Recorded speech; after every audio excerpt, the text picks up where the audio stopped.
예, 오후 세션인 두 번째 파트 Next Drivers in ADC and Immuno-Oncology를 시작하겠습니다. 첫 번째 발표는 당사의 정철웅 연구소장의 Highlights of ACB's Emerging ADC Pipelines입니다. 정철웅 박사는 현재 리가캠바이오의 신약 연구소장을 맡고 계시며 북경 한미에서 이중항체 연구를 주도하시는 등 바이오 의약품 및 항체 의약품 연구 분야에 풍부한 경험을 갖고 계십니다. 정철웅 소장님 발표 부탁드립니다.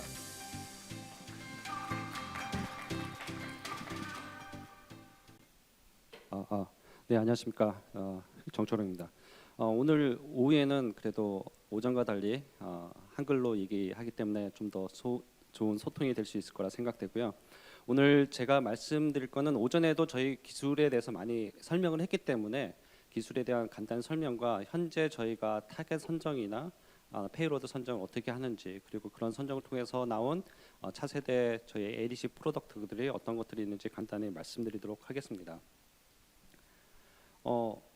오전부터 나왔기 때문에 ADC에 대한 컨셉이나 이런 건 잘 알고 계실 텐데 다시 한번 강조를 드리면 ADC가 항체와 약물을 갖다가 링커로서 연결된 건데 저희 기술은 사실은 그 링커, 이 항체와 약물을 갖다가 이어주는 링커 기술, 컨주게이션 기술 이쪽에 먼저 기반을 해서 저희 시작을 했고요.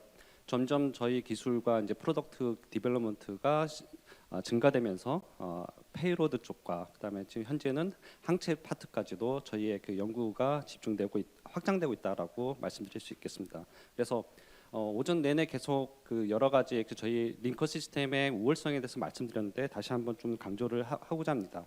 1세대 ADC 기술이 여기 보시는 바와 같이 시애틀 제네틱스나 이뮤노젠이 가지고 있던 기술들을 보면 항체 하나에 여러 가지 여러 종류의 그 DAR을 갖는 믹스처를 가지고 있습니다. 그래서 저희가 추구하는 것은 사이트 스페시픽한 컨주게이션을 통해서 이러한 그 헤테로지니어스한 프로덕트 퀄리티를 갖다가 좀 개선을 하자. 그래서 하이달인 경우에는 그 독성이 너무 과하고 그다음에 적정한 용량보다 더 조금 붙어 있는 경우에는 효능이 부족한 경우가 있습니다. 그래서 독성이 많은 것과 효능이 부족한 이 두 개의 약물이 하나의 믹스처를 섞여 가지고 이게 마치 최적의 약물인 것처럼 저희가 개발돼서 임상까지 가고 허가까지 받았던 건데 이것을 좀 더 조정을 해서 넌스페시픽 업테이크가 증가되는 하이달은 줄이고 그다음에 에피카시가 떨어지는 그런 달들도 조금 더 개선을 하자는 것이 저희 그 링커 페이로드 시스템의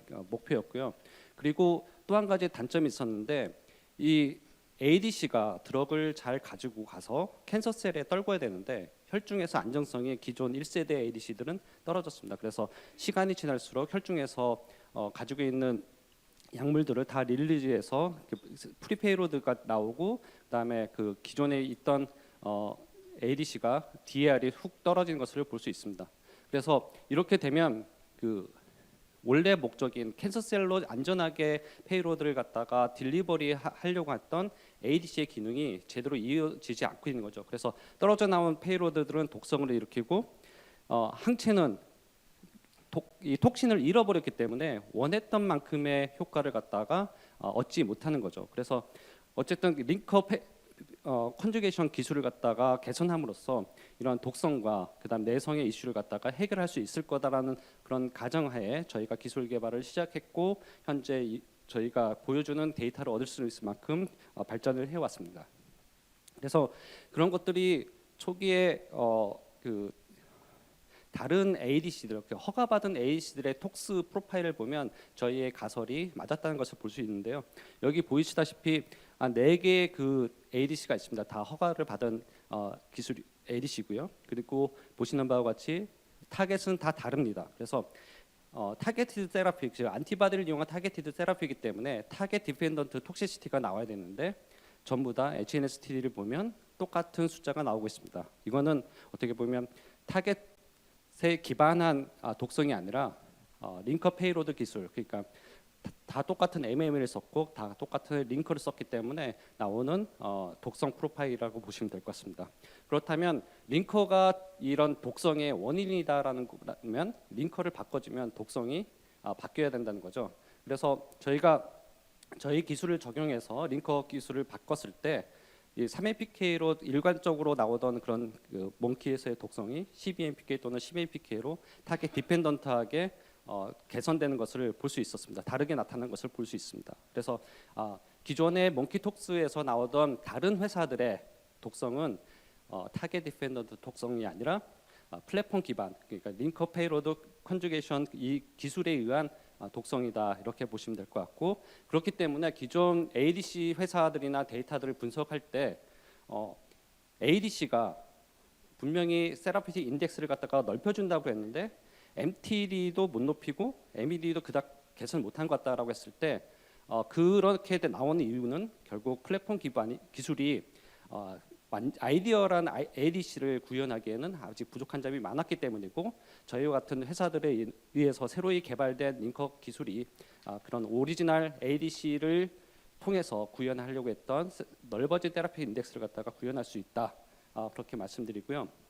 그러면 왜 링커 시스템에 의해서 독성이 이렇게 나누는지 살펴보면 오전에도 그 발표되었던 데이터인데요. 저희 ADC는 어떤 실험에 인큐베이션 해도 스테이블하게 존재하는데 경쟁사의 ADC는 집어넣자마자 하루 만에 4개를 갖고 있던 것 중에 3개를 갖다가 혈중으로 내보냅니다. 그러니까 이 떨어져 나온 이 페이로드들은 아까 말씀드린 것처럼 이제 독성을 유발하는 물질로서, 효과를 유발하는 물질에는 독성을 유발하는 물질로서 혈중에서 돌아다니게 되고요.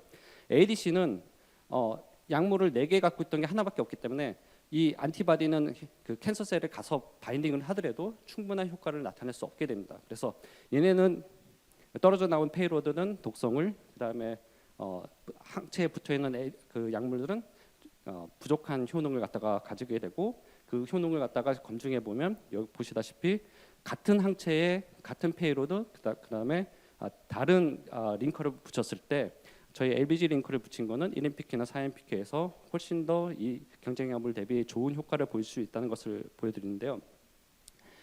보시면 4MPK 경쟁약물의 4mg/kg을 갖다 처리한 것이 저희 약물 1mg/kg을 갖다 처리한 것보다 훨씬 더 효과가 안 좋은 것을 볼 수 있습니다. 그래서 단순히 이게 그 링커 페이로드 이게 그냥 뭐 조금 차이 난다 이 정도가 아니라 엄청난 차이를 보인다는 거죠. 거의 4배의 차이를 볼 수 있는 거죠. 근데 아까 그림에서 보시다시피 4개 붙어 있던 것에서 하나 남고 다 떨어진 것이 대부분인 그런 ADC를 갖고 있기 때문에 이런 차이를 보이고 있다라고 해석하시면 될 것 같습니다. 그래서 저희는 이와 같은 그 전임상 결과를 통해서 굉장히 저희가 차별성이 있는 데이터를 확보할 수 있고 저희 플랫폼으로 그 베네핏을 줄 수 있다고 확신했기 때문에 환자들에게 좀 더 많은 베네핏을 주기 위해서 저희가 이제 파이프라인을 확장하려고 하고 있고요.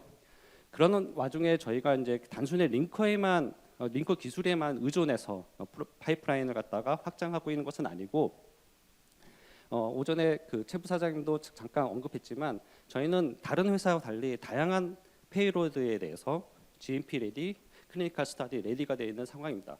그리고 이 조합을 갖다가 단순히 그냥 랜덤하게 저희가 그냥 따라가는 것이 아니라 어떤 조합이 가장 좋은지, 어떤 타겟이 그 타겟 인디케이션에서 가장 좋은 효과가 나오고 독성이 적은지, 온 타겟 독성과 그다음에 오프 타겟 독성들을 다 평가하고 난 다음에 최적의 조합을 갖다가 선정해서 개발을 하려고 하고 있고요. 저희는 지금 사이토톡식한 페이로드 말고도 이뮨 모듈레이터를 이따가 장숙경 박사님께서 말씀하실 텐데 이뮨 모듈레이터를 갖다가 페이로드로나 아니면 이제 안타이 캔서 드러그로서 개발하는 것도 같이 병행하고 있습니다. 그리고 기존에는 많은 회사들이 모노클로널 안티바디에 기반한 ADC를 개발을 하였었는데 최근에 저희를 포함해서 많은 회사들이 바이스페시픽 안티바디를 개발하고 있습니다. 그래서 좀 더 캔서 셀렉티브하고 좀 더 효율적인 드럭 딜리버리를 할 수 있도록 많은 항체 쪽에서 엔지니어링 하고 있고요. 저희도 그런 흐름에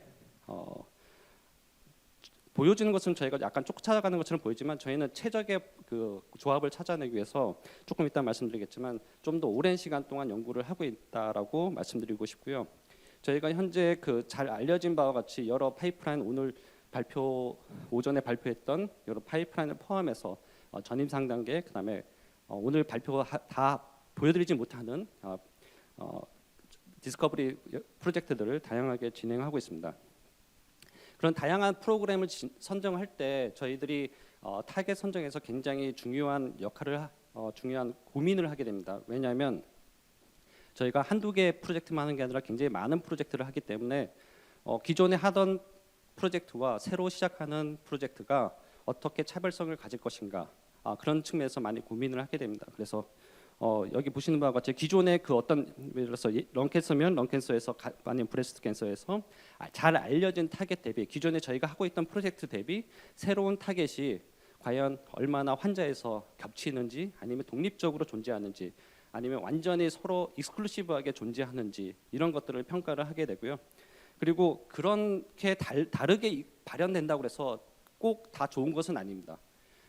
메디컬 언매니지가 없는 환자에서 다르게 나와봐야 별로 의미가 없죠. 그래서 메디컬 언매니지가 있는 환자 그룹에서 좀 더 익스프레션이 많이 발현되는 타겟들을 찾기 위해서 다른 그 잘 알려진 ADC 타겟들과 겹치는 것지도 보지만 뭐 예를 들어서 이제 EGFR 뮤테이션 같은 어떤 특정한 뮤테이션이 존재하느냐 안 하느냐 이거에 따른 타겟 익스프레션이 높아지냐 떨어지느냐 이런 것들을 갖다가 이렇게 보시는 바와 같이 잘 알려진 데이터베이스를 통해서 볼 수도 있고요.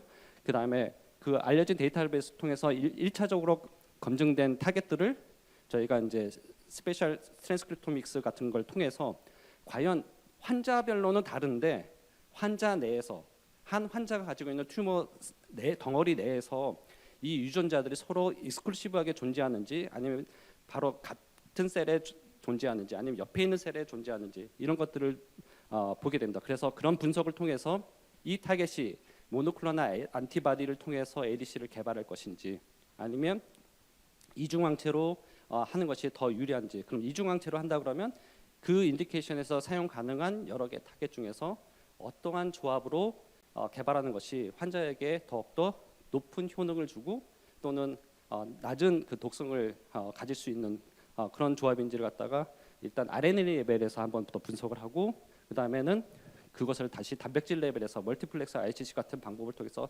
단백질에서 분석을 하고 여기서 나온 조합에 대해서 다시 한번 또 인비트로 인비보 실험을 통해서 이제 검증하는 그런 단계로 가게 됩니다. 그렇게 해서 저희가 지금 현재 그 각 장기별 인디케이션별로 다양한 이미 개발하는 것도 있지만 그 백업으로 나온 것들을 파이프라인을 준비하고 있는데요. 오늘 모든 타겟들을 다 보여드리면 좋겠지만 한국을 비롯해서 여러 외국에서도 다 보신다고 해서 좀 빨리 쫓아올 수 있는 것들은 다 블럭을 해놨습니다. 어쩔 수 없음을 좀 양해 부탁드리고요.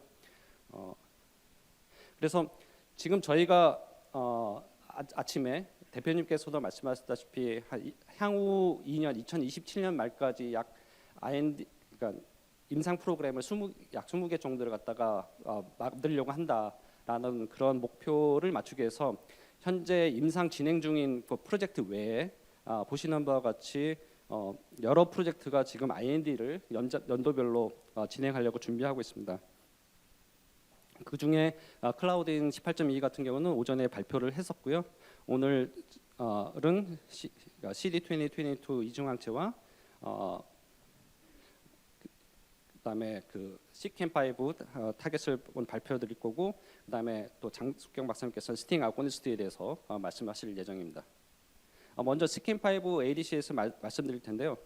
CEACAM5는 현재 이제 베스트 인 클래스를 목표로 해서 솔리드 튜머 쪽에 진행하려고 하고 있는데 가장 큰 특징은 이러한 타겟들과 좀 그러니까 CBC나 트랍2 같은 타겟과 익스클루시브하게 좀 존재하는 같은 성격을 가지고 있고요. 그래서 기존 타겟이 공략 못하는 메디컬 언매니지가 큰 그런 타겟이 환자군을 공략할 수 있는 타겟이라고 보시면 될 것 같습니다.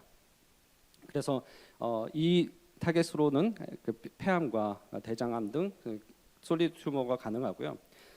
타겟에 대한 자세한 얘기는 사실은 그 다음 연자이신 조병철 교수님께서 조금 더 디테일하게 말씀해 주실 건데 생긴 거는 이렇게 싱글 트랜스 멤브레인 도메인으로 돼 있고 그다음에 노멀 익스프레션이나 이런 것들은 굉장히 그 제한돼 있기 때문에 튜머 선택성이 높아서 좋은 ADC 타겟으로 돼 있습니다.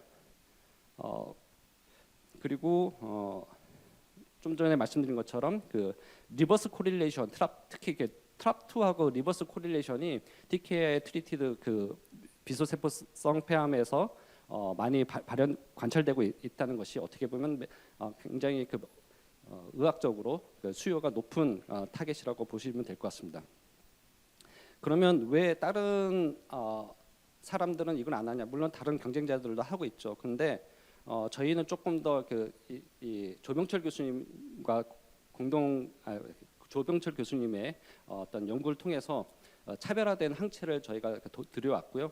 앞서 나가던 약물들은 앞서 다른 경쟁자들의 링커와 페이로드 기술에서 보여준 것처럼 그런 언매니지를 해결할 만큼 좋은 링커 시스템이 아니었기 때문에 임상에서 좋은 결과를 못 냈고 지금 그러한 공백이 생긴 틈을 타서 저희가 베스트 인 클래스로 지금 가려고 하고 있고요.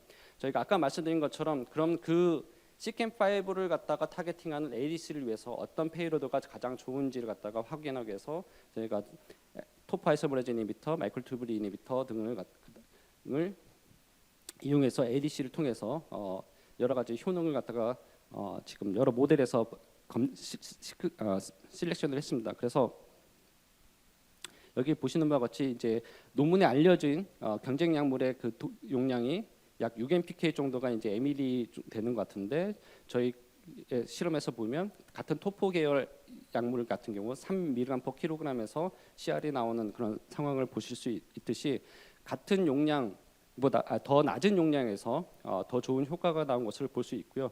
심지어는 이쪽에서는 DL8이고 같은 엑사테칸인데 DL4의 더 낮은 용량에서 이렇게 좋은 효과가 나오고 있다는 것은 결국은 이 항체가 가지고 있는 성격과 저희 링커 시스템이 가지고 있는 그런 특성이 합쳐져서 시너지를 통해서 베스트 인 클래스 지금 ADC를 개발할 수 있다라는 것을 말씀드리겠습니다. 그래서 이 타겟에 대해서는 아까 말씀드린 것처럼 조병철 교수님께서 조금 더 디테일하게 의학적 미닝을 갖다가 더 상세히 설명해 주실 거고요. 그다음에 이중항체 ADC에 대해서 잠시 설명을 드리도록 하겠습니다. 저희가 이중항체 ADC를 첫 번째로 지금 발표하는 것은 CD2022입니다. CD20와 22는 B셀 AL과 B셀 NHL non-Hodgkin's 림포마를 갖다가 대상으로 하고 있고요. 스펀자나 알찹의 리프렉토리한 CDX 모델에서 베네핏을 보였기 때문에 이런 환자군을 대상으로 개발을 하려고 하고 있습니다. 그리고 CD20나 22는 이미 너무나도 잘 알려진 타겟이죠. CD22는 베스폰자라는 ADC가 이미 시장에 출시되어 있고요. CD20는 리투시맵으로 많이 알려져 있는 항체 의약품이 허가를 받아 있고 알찹이라는 기본 레지멘으로 많이 이용되고 있습니다. 그렇지만 이 알찹의 리프렉토리하거나 릴랩스된 환자에서는 지금 별로 치료 수단이 없는 것으로 알려져 있기 때문에 이쪽 질환에 저희가 ADC를 확장하려고 하고 있고요.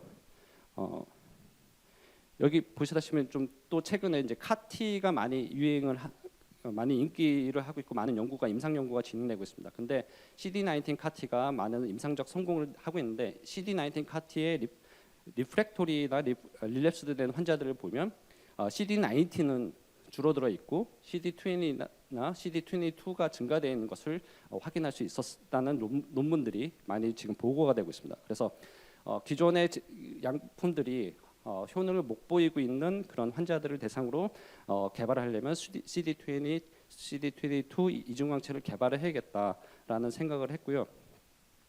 아마도 지금 보면 현재 이중항체로 이 두 개의 타겟을 타겟팅하는 회사는 저희가 이제 첫 번째가 되는 것으로 알고 있습니다. 그래서 이제 임상까지 그다음에 허가까지 제일 첫 번째 위치 그리고 베스트 인 클래스 위치를 놓치지 않기 위해서 지금 속도를 내려고 하고 있고요. 그러면 왜 CD20와 20 저희가 기술이 좋으니까 저희 플랫폼이 좋으니까 둘 중에 하나 예를 들어서 CD22에 대한 이제 베스트 인 클래스로 가도 되는데 굳이 CMC적으로 더 어려운 이중항체 ADC로 가렸냐? 그 부분은 CD20나 CD22의 발현이 환자 내에서 굉장히 비균등성으로 발현하고 있습니다. 어떤 환자는 많이, 어떤 환자는 조금이 아니라 한 환자 내에서 많이 발현하는 세포와 적게 발현하는 세포가 같이 존재한다는 뜻입니다. 뒤에 그것은 조금 이따가 잠시 죄송합니다.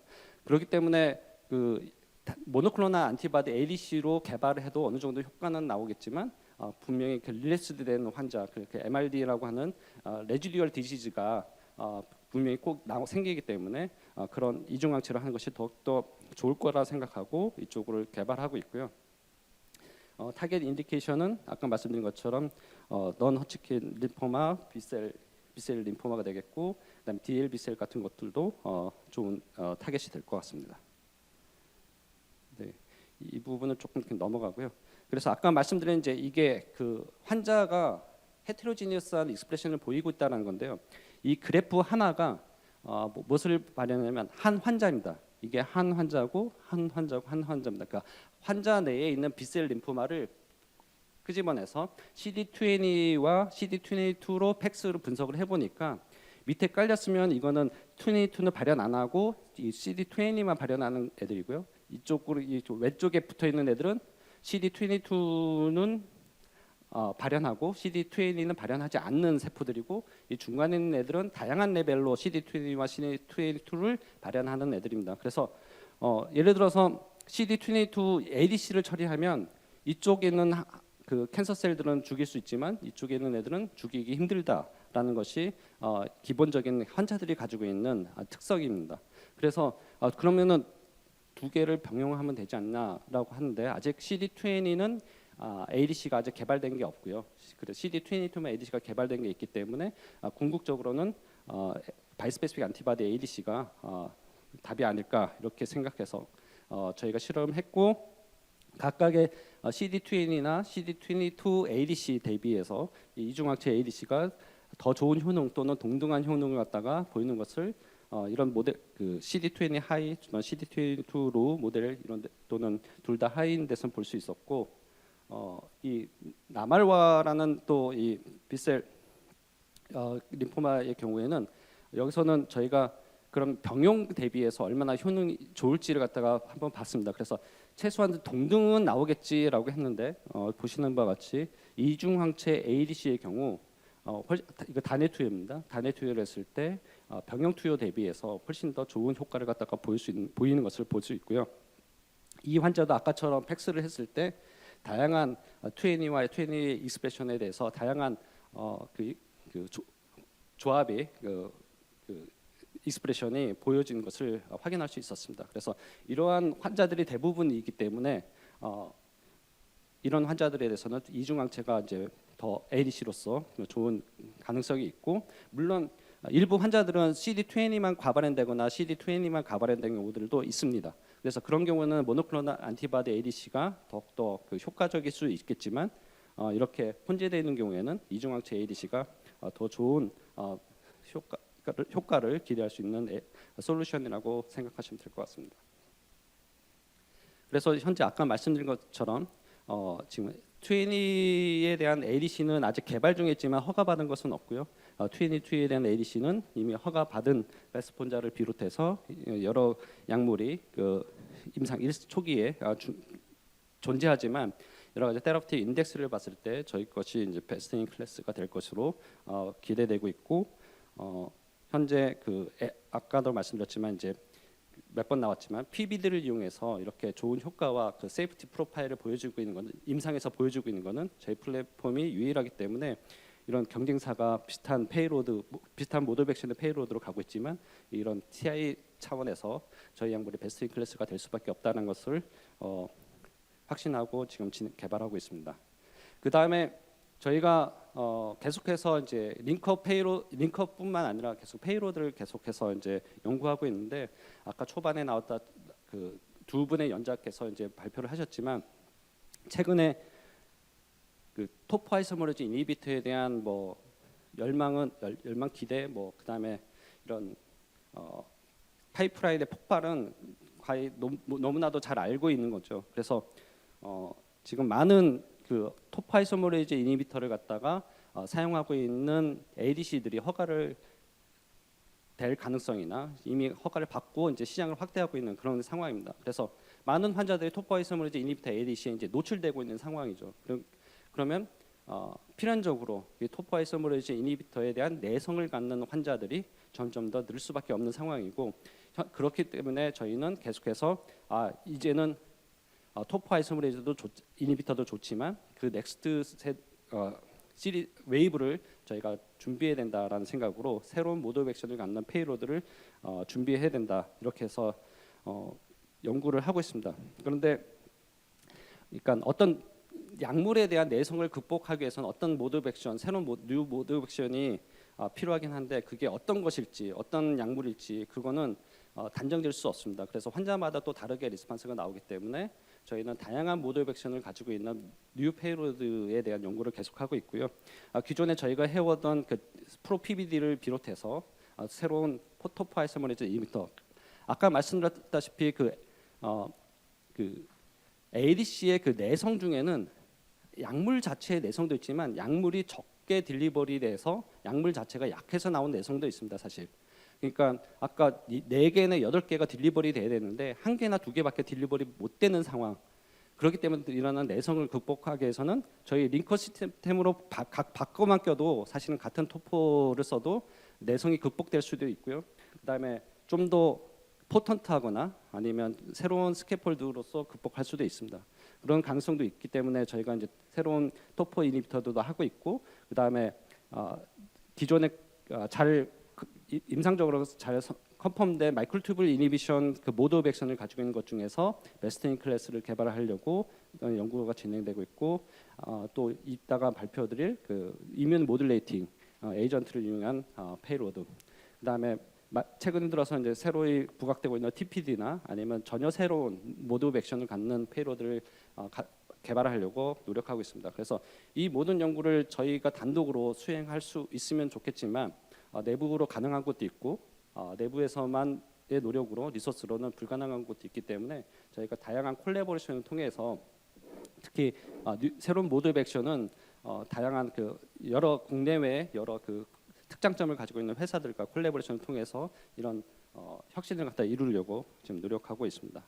그래서 저희가 시작은 그 링커로 시작했지만 페이로드에서도 굉장히 혁신을 하려고 하고 있고 사실은 올해 조금 이 관련된 뉴토포 I에 대한 데이터를 보여드리면 좋겠지만 저희가 지금 현재 전임상 진입 전 단계이기 때문에 지금 데이터를 보여드렸을 때 새로운 그 TPP를 노출할 수 있어서 올해는 잘 못 보여드리지만 내년에 좀 더 디테일한 데이터를 보여드리겠지만 간단하게 말씀드리면 기존의 시장에 많이 나와 있는 스캐폴드가 아니라는 점, 그리고 기존의 그런 컴파운드들에 의해서 유발된 내성을 극복하실 수만큼 굉장히 강력하고 그다음에 그 스몰 몰레큘로도 유발된 그런 것들도 극복할 수 있는 그런 약물이라는 점을 말씀드리고요. 그리고 한 가지 더 이제 추가해서 말씀드릴 거는 저희가 초반에 이제 링커로 시작해서 굉장히 그 도약을 해왔는데 저희가 기존의 링커 시스템에 안주하고 있는 것은 아니다라는 말씀을 다시 한번 드리고요. 그렇기 때문에 저희가 이제 계속해서 들어온 질문들 중에 하나가 저희의 플랫폼 기술의 특허가 이제 조만간 끝날 수도 있는데 한 10년 좀 십몇 년 내에 끝낼 수 있는데 그럼 그 다음 대책은 뭐냐? 그 다음 대책은 그 후에 나오는 게 아니라 지금도 계속해서 저희의 링커 시스템을 개량하고 그런 것들을 계속하고 있고요. 최근에 나온 거는 아까 그 대표님께서 말씀하셨던 로우다 전략이라고도 할 수 있는데 하이다로 가다 보면 PK 프로파일이 안 좋아집니다. 그래서 안 좋아진 그 PK 프로파일은 그 독성과도 연결되고 왜 안 좋아지냐면 그 non specific uptake가 증가되기 때문에 PK 프로파일이 안 좋아지게 됩니다. 그래서 로우다로 전환해서 굉장히 non specific uptake를 줄이고 그다음에 여러 가지로 링크를 조작을 해서 그 기본적으로 이 그 약물들이 하이드로포빅한 성격을 가지고 있는데 그런 성격에 의한 non-specific uptake도 줄이기 위해서 저희가 굉장히 폴러리티를 강화하면서 그다음에 달을 조절하고 그런 걸 통해서 저희가 이제 좀 더 안전하고 효능이 좋은 이제 링커 시스템들을 지금도 좋지만 더욱더 개량하고 있는 상황이고요. 조만간 아마 이 데이터를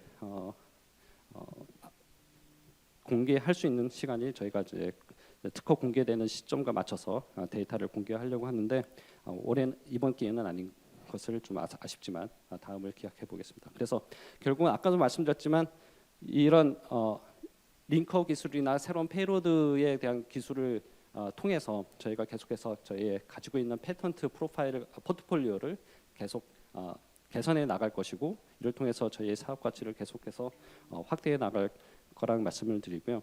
저희가 아까 말씀드렸지만 여기 컨트롤 기술에서 시작했지만 타겟과 그다음에 항체 그리고 페이로드 이 부분에서 계속해서 혁신을 이루려고 내부적으로 그리고 협력을 통해서 노력하고 있다는 것을 강조하면서 일단 마치도록 하겠습니다. 감사합니다.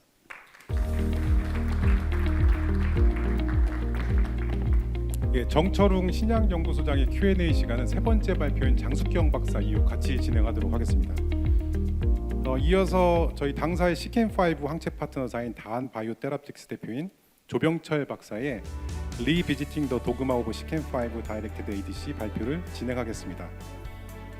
연사 소개드리겠습니다. 조병철 박사는 연세대학교 의과대학 종양내과 교수이시며 연세암센터 폐암센터장을 맡고 계십니다. 트랜슬레이셔널 온콜로지 분야의 세계적인 권위자로서 60개 이상의 임상시험을 주도하셨으며 잘 알고 계시는 레포트랙티닙, 레이저티닙, 아미반타맙 등 여러분도 잘 알고 계시는 표적치료제, 면역치료제 개발에 핵심적인 역할을 하셨습니다. 조병철 대표님 발표 부탁드립니다. 안녕하십니까. 예, 이런 좋은 자리에 초청해 주셔서 감사드리고요. 오늘 제가 말씀드릴 내용은 이제 CEACAM5 왜 우리 마이크 리가캠 바이오사이언스에서 CEACAM5를 타겟팅하는 ADC를 개발하는 게 필요한지에 대해서 이제 말씀드리려고 이 자리에 섰습니다. 잠깐 이제 말씀드리자면은 저는 지난 한 10년 동안에 온갖 로컬 글로벌 파마슈티컬 컴퍼니의 ADC, 물론 ADC만 한 건 아니지만 ADC를 많이 이제 임상 개발 또 이제 저희 연구실에서 전임상 연구를 하면서 몇 가지 이제 교훈이 있는데 첫 번째 교훈은 많은 이제 ADC 이제 학회를 가면은 연자들이 ADC가 레고블락이 아니다. 그러니까 항체 링커 페일로드 1+1+1의 이제 레고블락이 아니라 그러니까 1+1+1이 아니라 우리가 잘만 만들면 1+1+1이 3이 아니라 6이 될 수 있는 그런 아주 좋은 이제 세라피틱 에이전트다 이렇게 이제 많이 소개를 하는 걸 이제 들으셨을 거예요. 저도 전임상 연구, 임상 연구를 하면서 진짜 그런 걸 많이 느꼈고 저희 연구실에서 또 임상에서 다양한 이제 ADC를 개발을 해보면서 리가캠의 ADC 플랫폼이 정말로 우수하구나 이런 이제 교훈을 얻었고요. 첫 번째 이게 뭐 이제 칭찬이 아니라 정말로 이제 그런 경험을 얻었고 두 번째는 최근에 이제 우리가 런 캔서에서도 트랍2 ADC 많이 이제 액티브하게 개발되고 있지만 어떤 회사 거는 아주 머디스하게 성공을 해서 이제 FDA에서 위드로를 했죠. 성공을 했지만 인상적으로 성공하지 못한 이제 ADC도 있고 중국의 어떤 똑같은 이제 트랍2 ADC지만은 임상적으로도 유의미한 이제 결과를 얻은 이제 ADC가 있었어요. 그래서 동일한 우리가 트랍2 동일한 타겟을 가진 ADC지만은 그거를 우리가 어떤 플랫폼을 가져가냐에 따라서 다른 이제 테라피틱 아웃컴을 가질 수 있다 이렇게 말씀드릴 수 있겠습니다. 그래서 오늘 말씀드린 CEACAM5는 이전에 다른 회사가 어떻게 했지만은 리가캠의 어프로치는 왜 다르고 그게 왜 성공 가능성이 있는지에 대해서 간단하게 말씀드리겠습니다. 간단히 이제 뭐 다한에 대해서도 자랑을 해주시라고 그래서 뭐 아시는 분들도 있겠지만은 저희 연구실은 그 동안에 지난 한 20년 가까이를 다양한 이제 암 중계 연구, 암 임상 연구를 통해서 국내외 신약 개발에 이제 어찌 보면은 허브 역할을 했던 연구실이고요. 무려 한 110명의 이제 연구자들이 같이 연구를 하고 있고 전임상 쪽으로는 한 54명 이제 이 중에서 PhD 디그리를 가진 사람들이 한 10명 이상을 이제 가진 굉장히 큰 이제 연구실이고 그렇기 때문에 많은 이제 약물들을 실제적으로 저희가 핸즈온 익스피리언스를 가질 수 있는 기회를 가지게 됐습니다. 제가 이제 바이오텍을 하게 된 이유는 이제 이러한 이제 오랫동안의 암 중계 임상 연구를 하면서 정말로 언맷 니드가 있었고 이런 것들을 손수 어떻게 해볼까, 어떻게 이제 신약 개발을 창출을 해볼까 하는 이제 입장에서 다암 연구실 또 다암 바이오테라피틱스 그다음에 이 창업을 하게 되면서 이 리가켄과 손을 잡고 CEACAM5 타겟팅 항체를 이제 개발하게 되었습니다. ADC 뭐 많은 연자들이 이제 이미 벌써 소개를 해 주셨겠지만 항체, 링커, 페일로드 이런 모든 것들이 환상적으로 우리가 궁합이 맺어져야지 환자들한테 독성은 미니멈 하면서 효과는 극대화될 수 있는 약을 만들 수 있겠죠.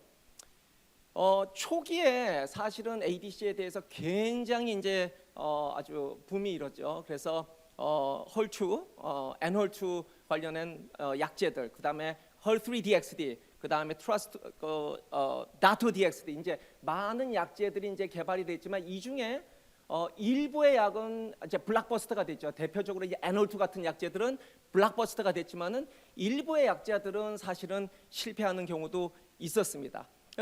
공통적으로 우리가 이제 에임하는 바는 에피커시는 높이면서 시스테믹 톡시시티는 줄임으로써 테라피틱 인덱스를 높일 수 있는 게 이제 저희 목표고요.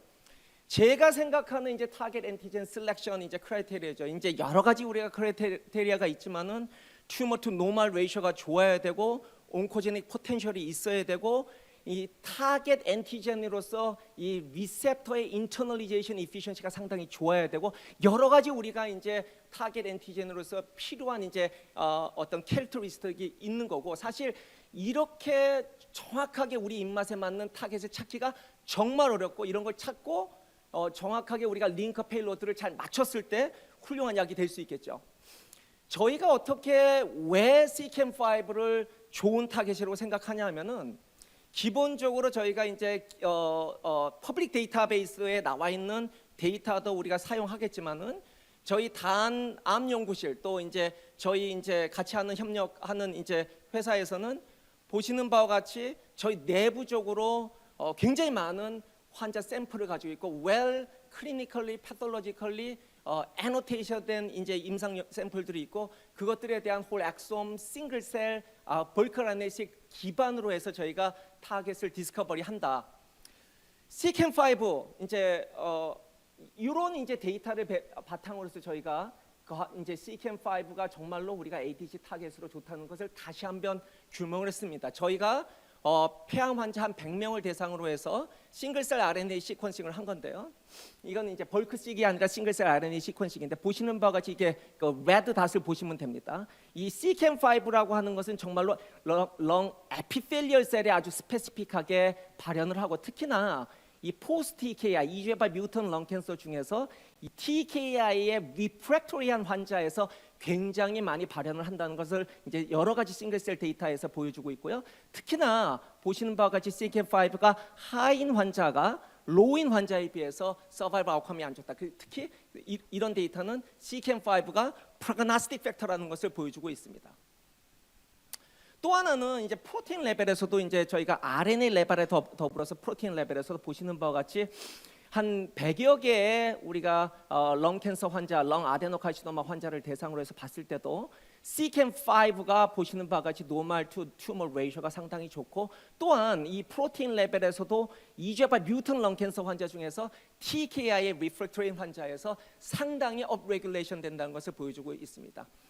TCGA 데이터에서도 보시면은 비단 렁 캔서뿐만 아니라 이 보시는 바가 잘 알려진 바와 같이 콜로렉탈 캔서, 가스트릭 캔서에서도 상당히 좋은 튜머 투 노멀 레이셔를 보여주고 있고 저희 연구실에서는 이 ADC 타겟으로서 이렇게 이 팔각형 이제 레이더 플랫을 만들어서 이게 과연 ADC 타겟으로서 좋다는 것을 여러 가지 데이터를 통해서 특히나 프로테인 익스프레션, RNA 익스프레션, 그다음에 인터널리제이션 이피션시 여러 가지 이제 파라미터를 봐서도 이 CEACAM5가 상당히 좋은 ADC 타겟으로서 좋다는 것을 규명을 하였습니다.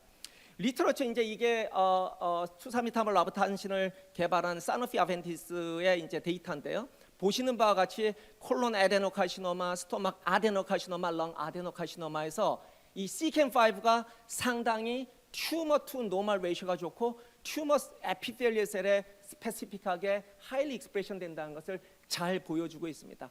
여러 가지 바이올로직 이제 그 에비던스도 CEACAM5가 이 에피텔리얼 셀에 발현함으로써 셀 어디전에 영향을 미치고 셀 폴라리제이션, 티슈 아키텍처에 영향을 미침으로써 튜머 바이올로지에 임팩트를 주고 비단 이제 튜머 인트린식한 메커니즘뿐만 아니라 튜머 익스트린식한 메커니즘, 특히 이뮤놀로직 메커니즘을 우리가 모듈레이션 함으로써 특히나 이거를 ADC 타겟으로 우리가 잘 인게이지했을 때 테라피틱 이펙트를 조장할 수 있다, 가져올 수 있다는 것을 여러 바이올로직 데이터에서 증명을 해주고 있습니다.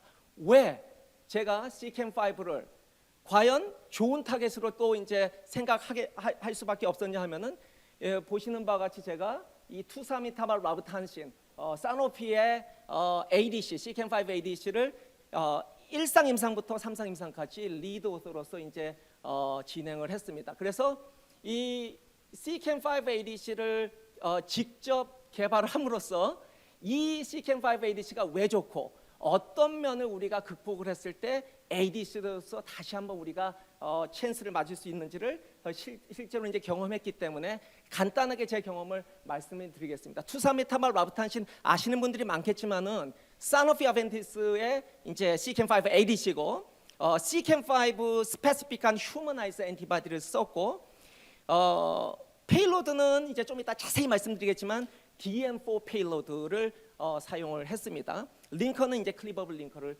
사용을 했고요. 일상 임상 데이터를 이제 잠깐 말씀드리면은 이제 전체 파퓰레이션, 특히 이제 CEACAM5 하이 파퓰레이션, moderate population을 봤을 때 objective response rate이 하이 파퓰레이션에서는 20% 정도. 이 refractory한 환자에서 꽤 좋은 프로미싱한 이제 항종의 효과를 보이고 있고요. 특히 반응률뿐만 아니라 우리가 튜머가 줄어드는 파퓰레이션 보면은 절반 이상의 환자가 PR 크라이테리아까지는 가지는 않지만은 튜머 슈링키지를 보이고 있다는 것을 이 데이터에서 보여주고 있습니다.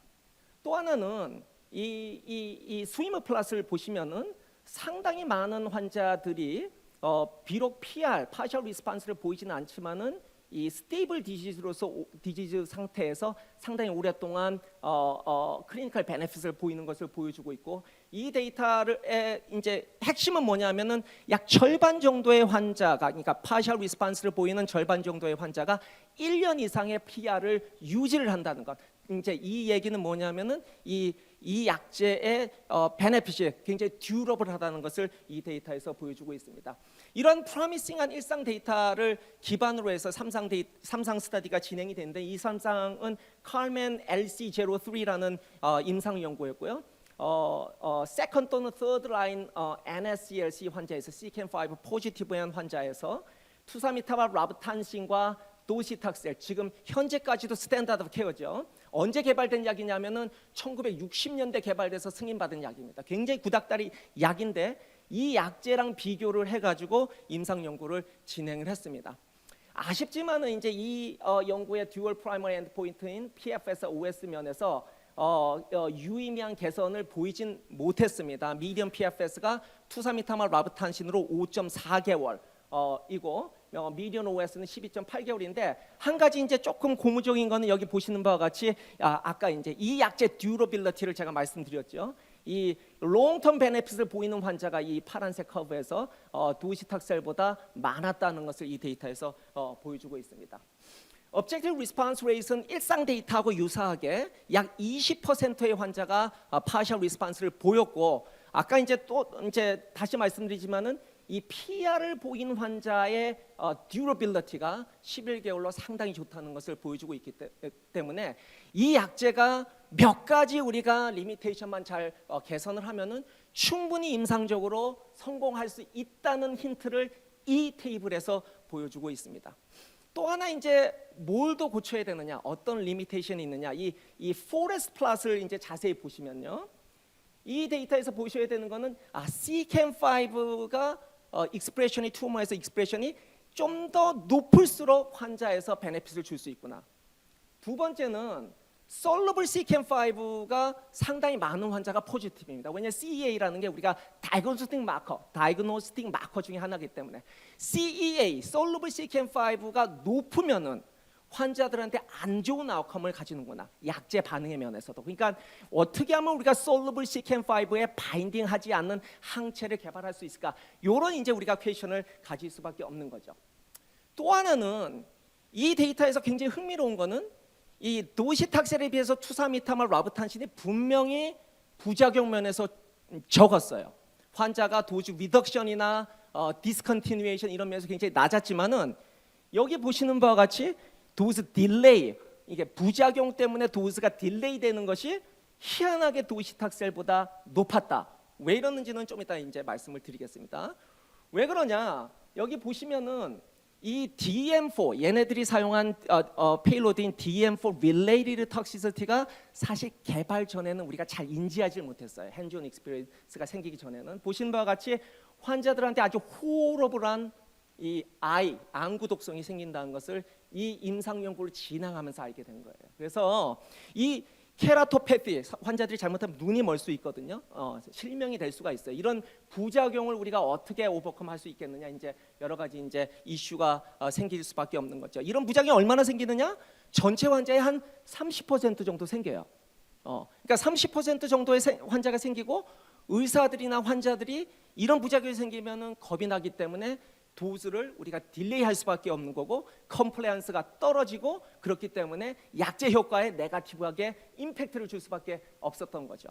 그래서 제가 이 CEACAM5 ADC 임상을 하면서 몇 가지 이런 부분을 우리가 오버컴하면은 충분히 재도전해서 성공할 수 있겠다, 이런 이제 아이디어를 인사이트를 얻게 됐는데, 첫 번째는 objective response rate 21%도 나쁘지 않죠. 이런 refractory 환자에서. 하지만 우리가 원하는 건 이거보다 좀 더 좋았으면 좋겠어요.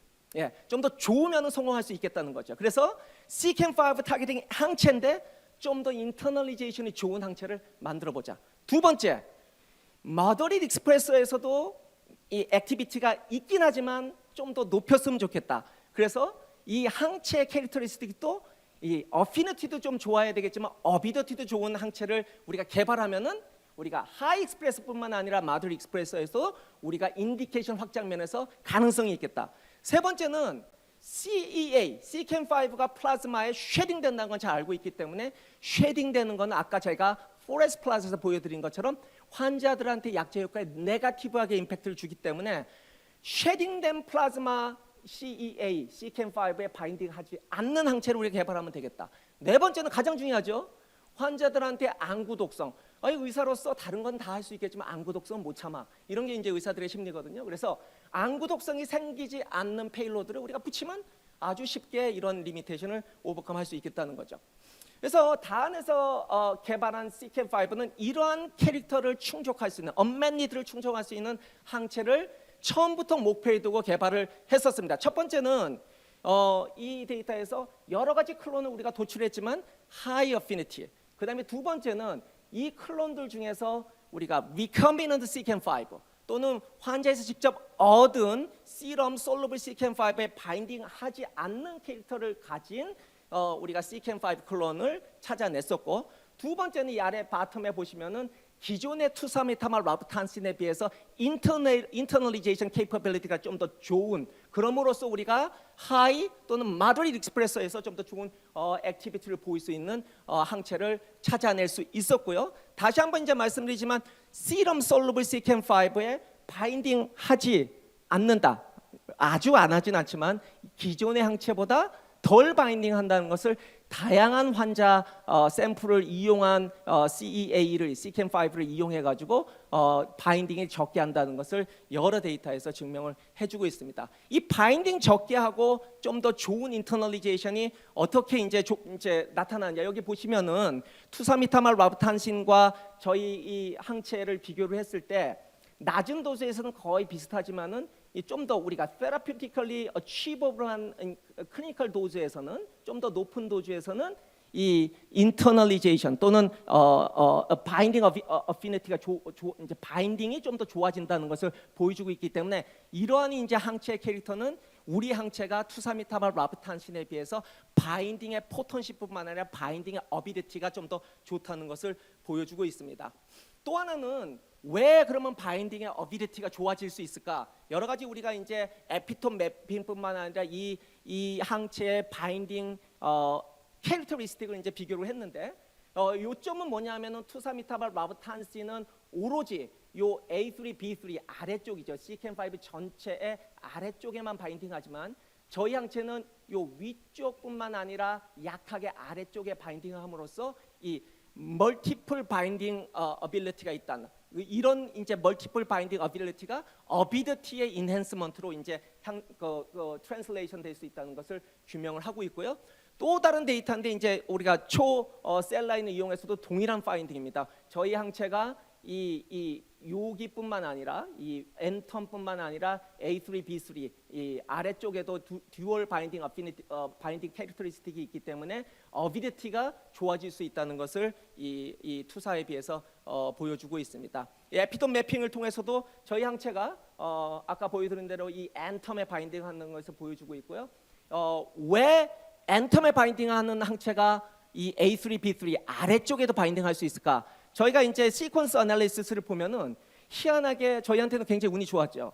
이 N텀 이 아미노 애시드 시퀀스와 이 A3, B3에 있는 도메에 있는 아미노 애시드 시퀀스의 호모로지가 상당히 높다. 그렇기 때문에 여기에 바인딩하는 항체가 공교롭게도 여기뿐만 아니라 이 아래쪽에도 바인딩함으로써 어비더티를 높일 수 있다는 것을 저희 항체에서 보여주고 있습니다. 이런 항체의 캐릭터리스틱은 어떤 걸로 이어질 수 있냐? 결국은 임상에서 높은 도주에서 higher internalization을 유도할 수 있다는 것을 우리가 이론적으로 이제 생각해 볼 수 있는데요. 보시는 바와 같이 이 한 항체가 이 N텀뿐만 아니라 A3, B3에 바인딩할 수 있고 항체의 이 용량이 높아지면은 보시는 바와 같이 여기뿐만 아니라 다른 이 CEACAM5의 아래쪽에도 바인딩을 함으로써 CEACAM5의 멤브레인에서의 클러스터링 캡 현상 그럼으로써 좀 더 좋은 인터널리제이션을 일으킴으로써 ADC의 항종의 효과로 이어질 수 있다는 것을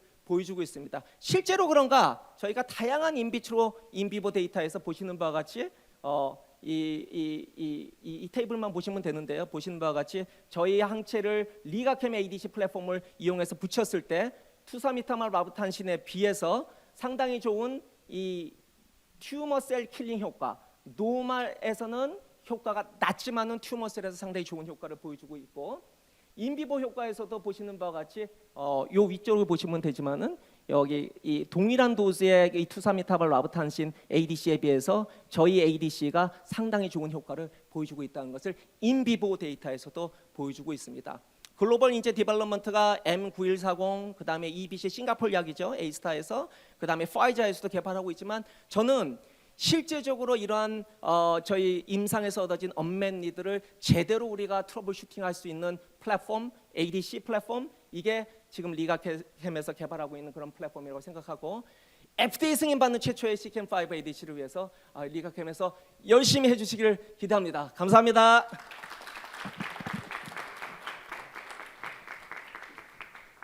발표 감사드립니다. 장수기 박사님 아직 Q&A 하시고 난 다음에 하시면 될 것 같습니다. 실제로 저희가 2월 달에 그 다이안바이오 테라피틱스와 기술 도입 계약을 체결을 했고요.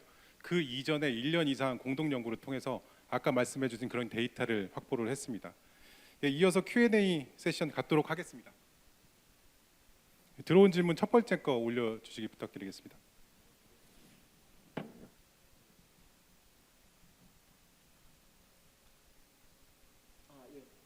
일단은 CEACAM5 하이를 할 수밖에 없었던 거는 어떤 파마든지 간에 사실은 많은 환자군을 대상으로 하고 싶겠죠. 근데 이제 아까 페이즈 1 연구 데이터 보시면은 CEACAM5 하이에서는 20%, CEACAM5 마더릿에서는 한 7% 정도 반응률이 나왔어요. 근데 이제 임상에서 반응률이라고 하는 것은 그 약체의 아주 인트린식한 어떤 케이퍼빌리티, 그 약제 효과 자체도 굉장히 중요하죠. 근데 여러 가지 어떤 팩터의 이제 컨비네이션을 생각하시면 돼요. 아까 전에 그 말씀드린 컴플라이언스, 페이션 컴플라이언스. 실제적으로 임상에서 써보면은 이 안구 독성이 만만치가 않습니다. 여러분들 생각을 해보세요. 환자가 왔는데 눈이 안 보인다고 그러면은 이거 더 이상 쓰기 어렵죠, 그렇죠? 예.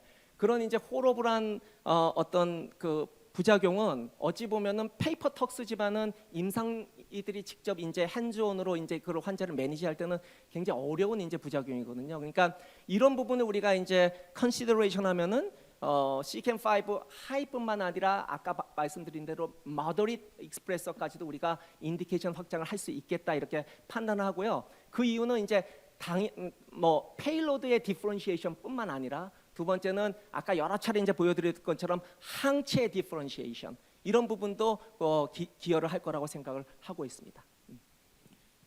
예, 답변 감사드립니다. 두 번째 질문 올려주십시오.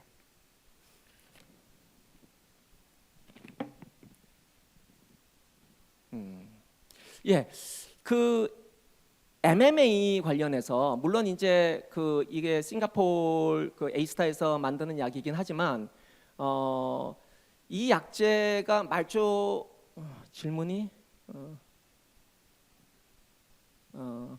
첫 번째 이제 MMA 신경 이제 뉴로패티가 낮게 발생했다. 근데 이제 MMA라고 하는 거는 사실 뉴로패티가 50에서 60% 이제 보고가 되고 있어요.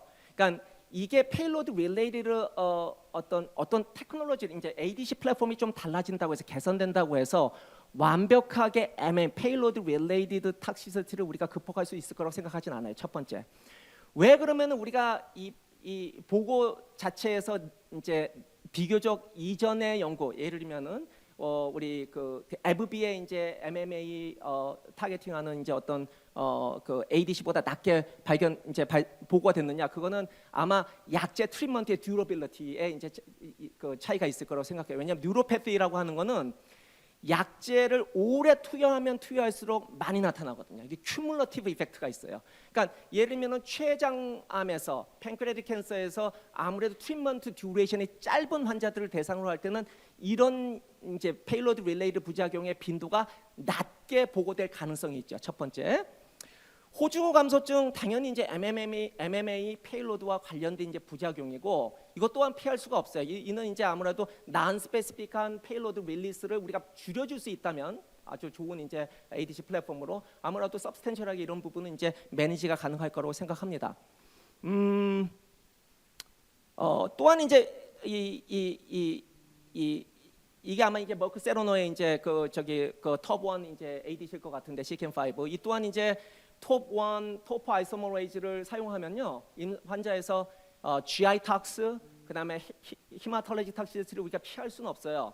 이제 아까 이제 정철훈 소장님께서 말씀하셨듯이 기본적으로 이런 것들은 우리가 페일로드를 그걸 단다면 ADC 플랫폼의 어떤 개선으로 그러니까 링커 스테빌리티나 이런 부분을 통해서 우리가 개선할 수밖에 없고 그런 부분에서 리가캠이 가진 플랫폼은 굉장히 좋은 이제 그 어드밴티지가 있지 않을까 생각을 하고요.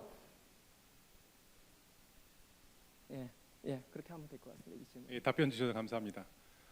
지금 추가로 질문을 주신 건 없는데요. 현장에서 더 하시고 싶으신 분 계시면 손 들어 주시면 마이크 드리도록 하겠습니다. 세 번째 질문 띄워주십시오.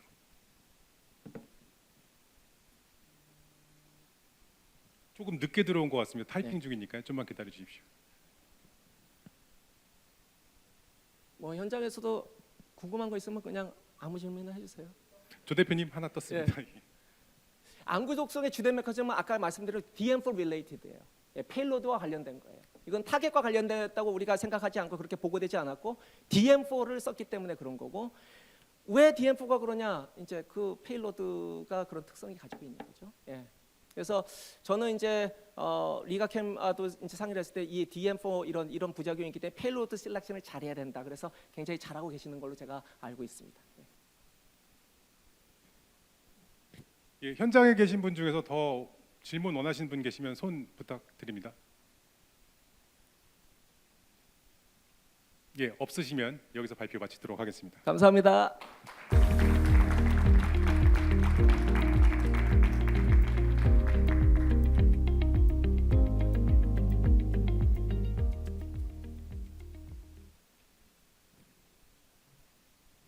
계속해서 당사 면역항암센터장 장숙경 박사의 When LCB Stings Cancer: Merging Chemistry, Linkers and Immunology 발표를 진행하겠습니다.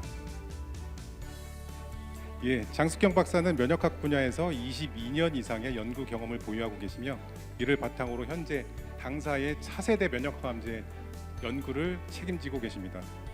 장수경 박사님 발표 부탁드립니다. 안녕하세요. 장수경입니다. 지금까지 ADC에 대해서 저희가 많이 듣고 또 배우고 있는데요. 이번 세션에서는 조금 여러분들을 다른 환경으로 옮겨드리겠습니다. 조금 피곤하신 분들도 깨어나셔서 새로운 환경에 좀 노출되어 주시기를 부탁드리겠습니다. 이 면역항암제라고 하는 소개부터 드릴 텐데요. 기존의 키모나 표적 치료제가 암세포를 바로 공격을 하면서 암세포를 죽이는 기전을 가졌다면 면역항암제는 그와 다르게 우리 몸의 면역세포를 활성화시켜서 우리 몸의 면역세포가 이 암을 컨트롤하는 그러한 작용 기전을 가지고 있습니다. 보시는 바와 같이 여러 약물들이 있는데요. 암뿐만 아니라 다른 질환의 약물도 같이 있습니다. 멀크사의 키트루다라고 하는 것이 대표적으로 PD-1 항체를 가지고 면역항암제로 유명한 것인데요. 이렇게 최근 몇 년 동안에 탑 세일즈를 기록하고 있습니다. 올해도 이렇게 31 빌리언의 그런 세일즈를 예상하고 있고요. 그리고 암은 여기 보이시는 다른 대사질환과 함께 그 제약업계의 드라이버 질환으로 자리 잡고 있습니다. 그리고 매년 유병률도 증가하고 있고요. PD-1이 굉장히 좋은 약제이기는 하지만 여전히 평균적으로 약 20에서 30% 정도의 반응성을 가지고 있다고 합니다. 그래서 여전히 이 키트루다나 PD-1 이런 기존의 면역 항암제에 대해서 좀 더 보완을 해준다거나 아니면 이 키트루다라고 하는 면역 관문 억제제를 대체할 수 있는 그런 면역 항암제를 개발하려고 굉장히 노력들 하고 있습니다. 최근에 키트루다가 2014년에 허가를 받았는데요. 임상에서 많이 쓰여지고 있으면서 이 면역 항암제라고 하는 그리고 면역이 부스트되기 때문에 나타나는 그런 부작용에 대해서 클리닉에서도 많이 핸들링이 가능해지고 있다고 합니다. 또한 그 학계에서도 이 종양에서 암이 죽어가는 그런 과정이 면역에 의해서 매개되는 그러한 종양 미세 환경에 대한 이해도도 굉장히 높아지고 있습니다. 이러한 프랙티컬한 부분을 감안했을 때 굉장히 다양한 이뮤 체크 포인트라고 하는 면역 관문 억제제 외에도 다양한 면역 항암제가 개발되고 있습니다. 대표적으로 스팅 아고니스트를 포함해서 사이토카인과 같은 이뮤 모듈레이터들이 있고요. 그리고 최근에는 이런 이뮤 모듈레이터를 항체와 접목시킨 접합체 형태로도 개발되고 있습니다. 이중 항체는 또 당연히 개발되고 있는 영역입니다. 이렇게 브레이크스루의 새로운 면역 항암제에 대한 니드를 가지고 굉장히 저돌적으로 활발하게 약물 개발을 하고 있습니다. 그렇다면 리가캠이 아마 앉아 계신 분들이 질문일 텐데요. 리가캠에서 왜 면역 항암제를 개발하느냐? 그러면 개발을 한다면 어떤 면역 항암제를 개발하고 있느냐?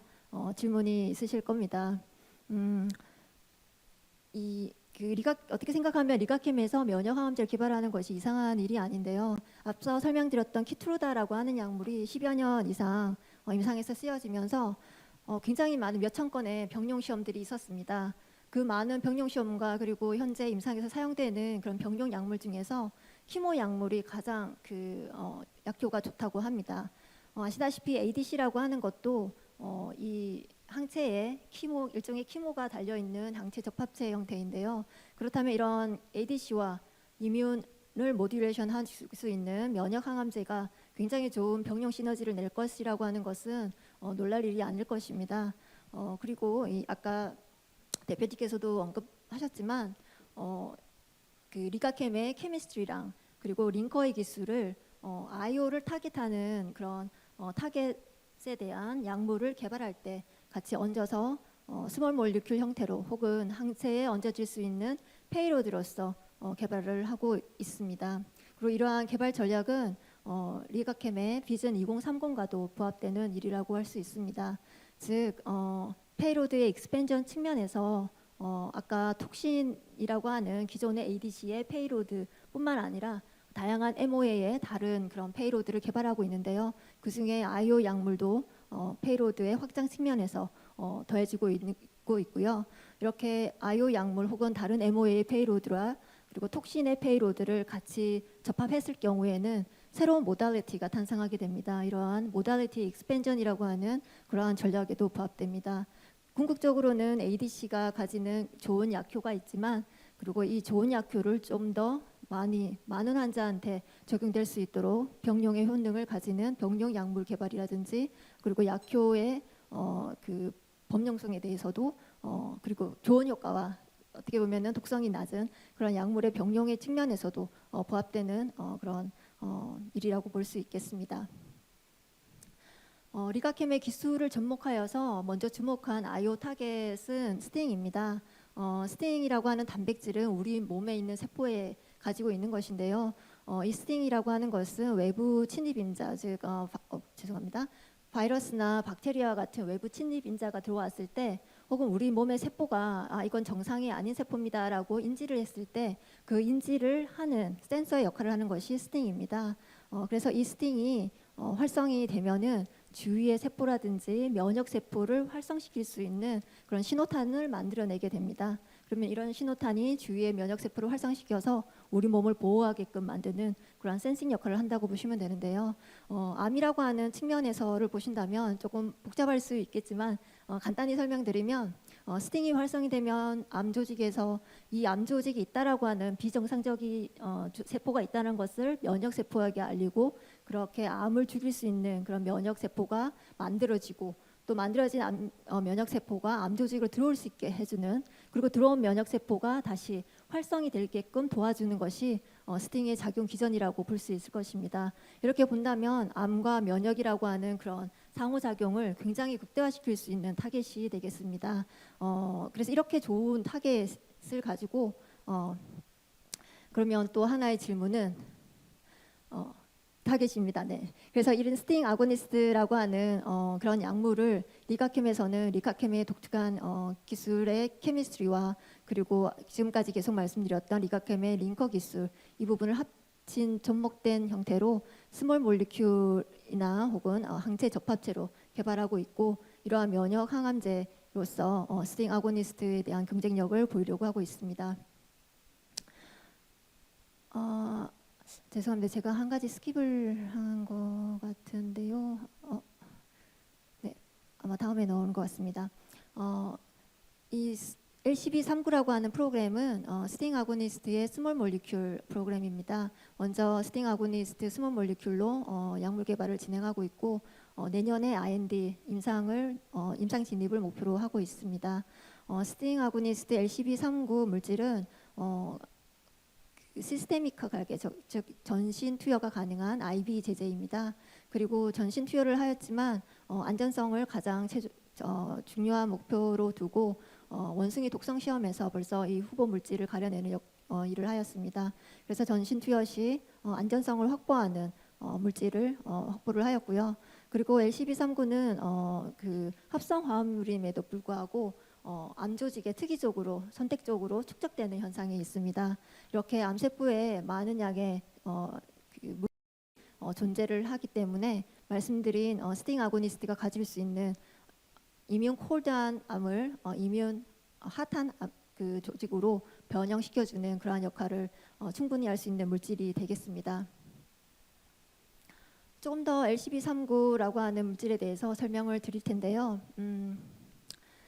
LCB39는 다이앱지라고 하는 형태의 스팅 아고니스트에다가 LBG만의 그 베라글루크로나이드 트리거가 접합된 접합체 형태로 존재를 합니다. 그래서 이렇게 LCB39는 이 접합체 형태로 존재하기 때문에 기존의 다이앱지 스팅 아고니스트가 가지는 액상 상태의 솔루빌리티가 낮은데 이거를 증가시킴으로써 혈중의 pK를 굉장히 개선을 시켰습니다. 그리고 이렇게 접합제로 존재하면서 세포 내 투과성을 굉장히 떨어뜨렸습니다. 그래서 아까 전신 투여가 가능하다고 했는데요. 전신 투여를 함에도 불구하고 정상 조직이나 정상 세포에 노출되었을 때 그 안전성이 굉장히 확보가 되는 그런 물질이라고 보시면 되겠습니다. 그렇지만 이렇게 전신적으로는 안전하지만 말씀드렸다시피 LCB39는 튜머 조직으로 굉장히 선택적으로 축적되는 현상이 있습니다. 이게 매우 다른 화합물이 가질 수 있는 쉽지 않은 특성인데 이 LCB39가 그러한 현상을 가지고 있고요.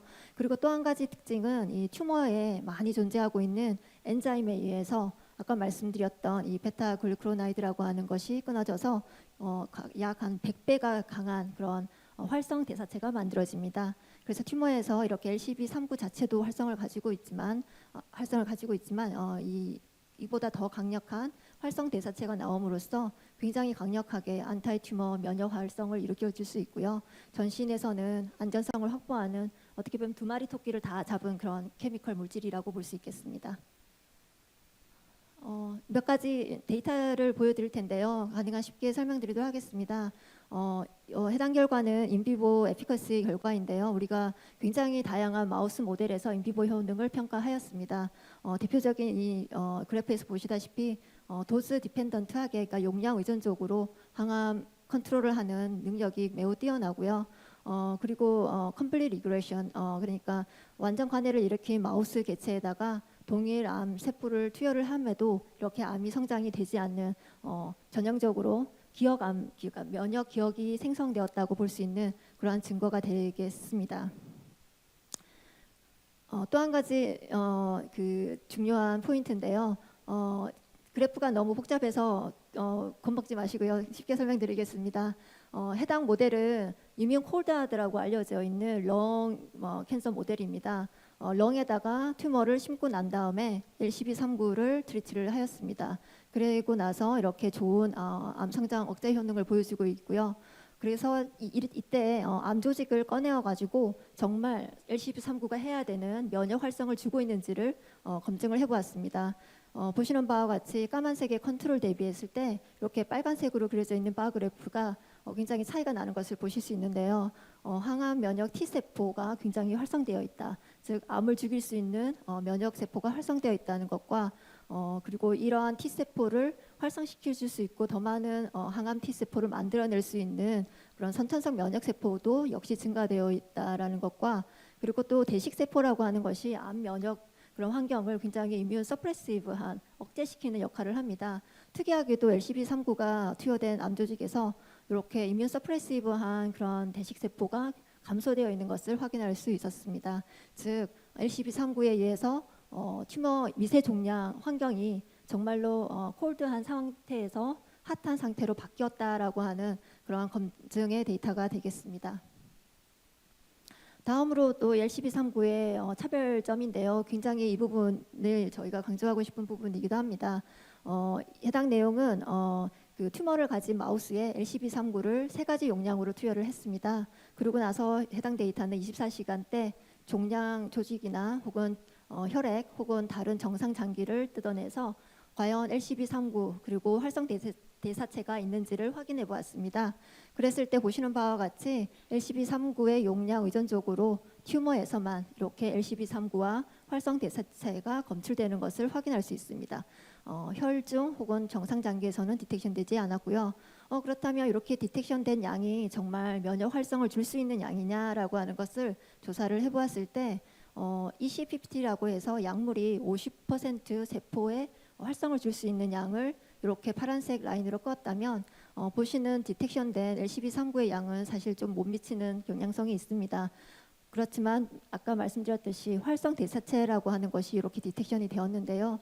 요거의 활성의 50%를 나타내는 그런 용량이 이 정도 붉은색 라인이라고 보신다면 3가지 용량, 즉 우리가 활성 용량으로 보고 있는 1mg/kg라고 하는 킬로그램이라고 하는 이 용량에서는 훨씬 더 상회하는 그런 양이 존재하고요. 그보다 낮은 용량에서도 디텍션됨을 볼 때 LCB39 투여된 그 약물은 암에서 충분히 그들의 할 일을 열심히 잘할 수 있다라고 하는 그런 검증을 보여주는 데이터이겠습니다. 다음으로는 병용인데요. 아마 이 부분이 우리 회사가 가지는 중요한 부분일 거라고 생각됩니다. 저희가 여러 가지 다른 병용 시험을 하고 있는데 대표적으로 ADC 컴비 혹은 PD-1 면역 항암제와의 컴비에 대해서 대표적으로 가져왔습니다. 보시는 ADC는 다토DXd TROP2 ADC이고요. 이렇게 다토DXd 자체만의 효능과 그리고 PD-1 자체만의 효능을 봤을 때 완전 관해를 일으키지는 못하는 그런 제한된 그 약효를 보여주고 있습니다. 하지만 LCB39가 같이 투여되었을 경우에는 빨간색 라인에서 보시듯이 굉장히 호모지니어스하게 약효 반응성을 보여주고 있고요. 굉장히 좋은 반응을 보여주고 있습니다.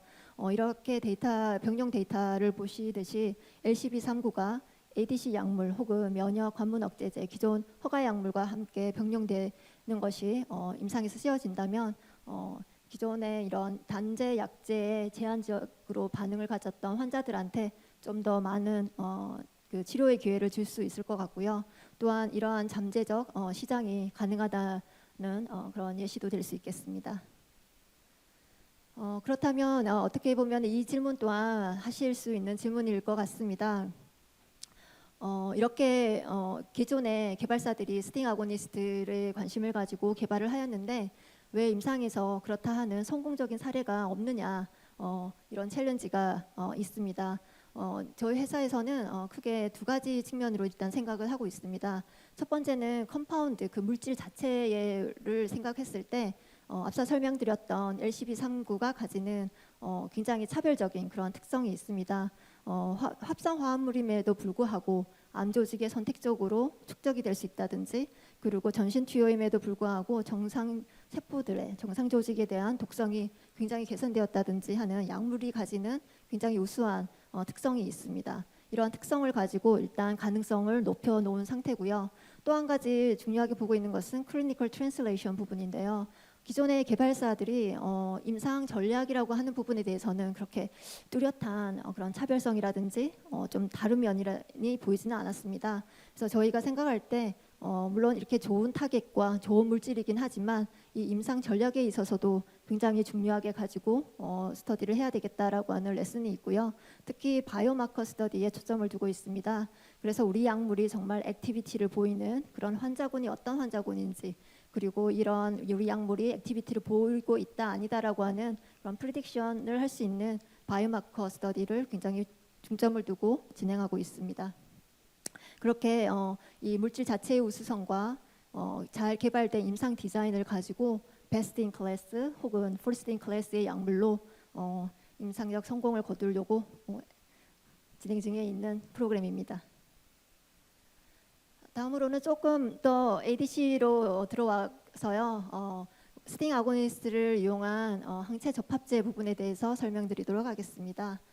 먼저 앞서 설명드린 리가캠의 링커 기술과 사이트 스페시픽 컨주게이션 기술을 담은 ADC에 대해서 많이 배웠고 알고 계십니다. 이러한 기술은 이뮨 모듈레이터, 스팅 아고니스트와 같은 이뮨 모듈레이터, 여기 I를 쓰는데요. AIC에도 그대로 적용이 될 수 있습니다. 사이트 스페시픽 컨주게이션과 링커를 통해서 우리가 원하는 달을 정확하게 이렇게 전달이 가능하고요. 이런 것을 이뮨 모듈레이터에도 적용이 됩니다. 아까 말씀드렸던 모달리티의 확장이라고 했는데요. 이 ADIC가 그러한 형태가 되겠습니다. 톡신이라고 하는 D와 이뮨 모듈레이터의 I가 합쳐진 ADIC라고 하는 약물의 형태입니다. 보시는 바와 같이 그림으로 좀 쉽게 설명을 드리려고 했는데 이 톡신이 몇 개냐, 이뮨 모듈레이터가 몇 개냐, 이런 부분을 굉장히 정확하게 만들 수 있는 기술이 리가캠의 기술이 되겠습니다. 한 가지 예로 스팅 아고니스트 달포를 가진 타겟 A에 대한 AIC 약물의 예입니다. B16F10이라고 하는 이뮨 콜드하다라고 알려진 동종 이식 모델이고요. 이 모델에서 이 AIC 약물이 이렇게 도즈 디펜던트하게 용량 의존적으로 좋은 약효를 보이는 것을 보실 수 있고요. 스팅 아고니스트가 가지는 그런 약물의 효능을 나타내는 그런 그 이펙터 몰리큘들이 이 스팅 아고니스트의 AIC도 역시 유사한 정도로 잘 나타나고 있음을 보여주고 있습니다. 다음으로는 엑사테칸 달포의 스팅 아고니스트 달투를 가진 타겟 B ADIC의 예입니다. 보시는 바와 같이 타겟 B가 저발현되어 있는 그런 이종이식 마우스 모델이고요. 빨간색의 ADC 두 가지 농도가 아직 그 효능이 제한되는 반면에 동일한 D를 가졌지만 I가 더해진 경우에는 동일 용량에 대비했을 때 더 좋은 개선 효과가 있습니다. 그리고 높은 농도에서는 완전 간해가 보여지고 있습니다. 이렇게 예시를 보여드린 것처럼 스팅 아고니스트 AIC나 ADIC에서 사용하는 이 스팅 아고니스트는 앞서 설명드린 LCB39의 스팅 아고니스트랑은 다른 그런 구조의 화합물입니다. 저희가 약물을 선정할 때 페이로드로서 가장 옵티멀한 스팅 아고니스트를 선별하였고요. 그리고 이 AIC나 ADIC에서 말씀드렸던 바와 같이 LCB의 케미스트리, 링크와 그런 컨주게이션의 이런 플랫폼의 기술이 잘 녹아서 이 AIC, ADIC가 적절한 페어로 옵티멀한 그런 조합을 가지고 만들어지는 약물이 되겠습니다.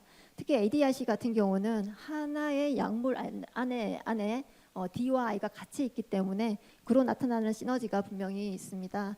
이 D가 가지는 튜머를 직접 킬링하는 그런 MOA와 그리고 그 MOA가 다른 두 약물이 같이 있을 때 굉장히 강한 시너지가 난다라고 합니다. 그랬을 때 D와는 완전히 다른 MOA에 I가 같이 있으면서 이뮨 활성을 주고 그리고 이뮨은 굉장히 다른 중요한 부분이 메모리, 즉 기억을 한다는 것인데요. 그래서 롱텀 듀러빌리티를 가질 수 있는 그러한 약물의 MOA를 가질 수 있겠습니다. 계속해서 우리 ADC 약물과 그리고 IO 약물에 대한 조합인데요. 리가캠에서는 스팅 아고니스트뿐만 아니라 IO 페이로드로서 TLR 라이간드나 혹은 T셀을 직접적으로 활성 줄 수 있는 그런 페이로드도 개발하고 있습니다. 따라서 이러한 이뮨 모듈레이터리 페이로드가 ADC가 가지기를 좀 더 원하는 그런 니드가 있는 부분을 채워서 이 ADC와 IO가 접목된 새로운 넥스트 제너레이션 ADC를 개발하고자 하고요. 리가캠의 이런 넥스트 젠 ADC를 리드하는 그런 선두주자가 되기를 희망하고 있습니다. 감사합니다. 예, 발표 감사드립니다. 좀 아까 장숙경 박사께서 발표하신 내용 중에 그 다른 약물들하고 병용한 내용들이 있는데 그 다토DXD ADC랑 그리고 PD1하고 한 자료가 있었습니다. 저희가 다토DXD랑 같이 했던 이유는 시판된 약물하고 효과가 있다라는 걸 보여드리기 위해서 했다고 생각하시면 될 것 같습니다.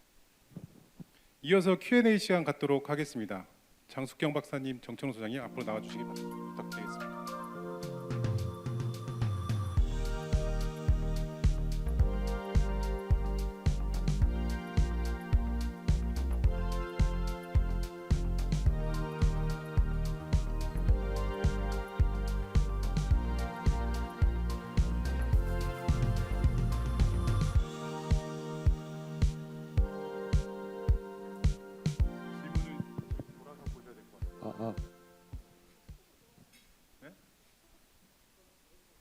서서 하는 게 질문을 볼 수 있을 것 같습니다. 편하게 서서 하십시오.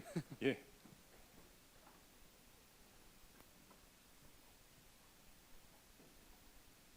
예, 발표 중에 나온 질의 첫 번째 거 올려주십시오. 네, 그 달원이나 로우달 얘기가 있습니다. 그 저희가 그러니까 기존에 저희가 프로드럭, 프로PBD를 통해서 그 테라피티 인덱스를 높였는데요. 모든 ADC의 그 테라피틱 인덱스는 링커와 페이로드뿐만 아니라 그 타겟에 의해서도 나올 수 있습니다. 그래서 로우달로 가면서 그 PBD를 적용할 수 있는 타겟의 숫자가 늘어날 수 있기 때문에 적응증 확장이나 새로운 영역으로 좀 더 시장성을 확보할 수 있는 그런 가능성 때문에 로우달로 가려고 하는 것이라고 이해하시면 될 것 같습니다.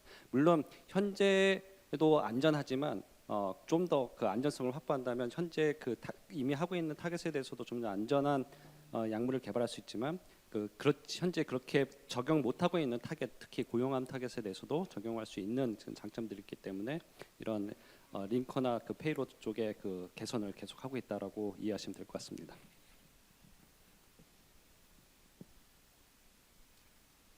예, 두 번째 질문 올려주십시오.